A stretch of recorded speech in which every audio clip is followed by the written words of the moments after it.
Il arrive toujours dans la vie des nations des moments décisifs, des moments où les peuples et leurs dirigeants se mettent sur le même diapason, des moments où l'histoire exige du courage, de la clarté et du choix. Ces moments ne sont jamais confortables. Ils naissent dans l'épreuve, ils s'imposent dans la douleur, mais ils révèlent ce qu'un peuple a de plus précieux, son honneur et sa dignité. Certains discours transcendent la puissance des armes par leur profondeur intellectuelle. L'insupportable. Ils ont enterré leurs morts dans le silence. Ils ont cru aux promesses répétées. Ils ont espéré des solutions venues d'ailleurs pendant que la violence progressait et que l'insécurité s'installait. Pendant que les civils mouraient, que les militaires tombaient. Puis est venu le temps de la lucidité, le temps où l'on comprend que l'on ne peut pas confier éternellement son destin à autrui.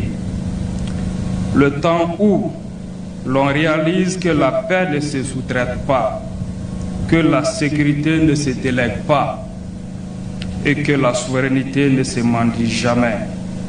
C'est pourquoi les dirigeants du Burkina Faso, du Mali et du Niger ont conjugué leurs efforts pour établir l'Alliance des États du Sahel, une alliance qui a pris la forme d'une confédération symbolisée par sa force militaire unifiée.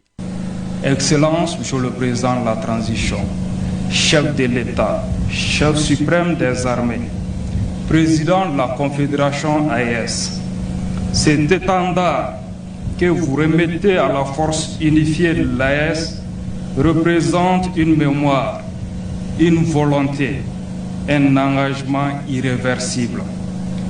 Il consacre une certitude.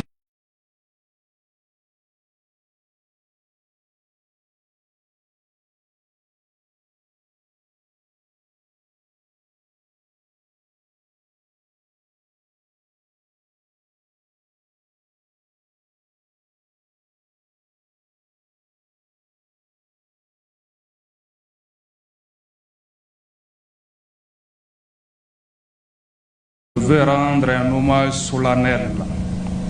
Ils ne sont pas morts pour rien. Ils ont réveillé des peuples. Ils ont brisé le mensonge. Ils ont ouvert la voie.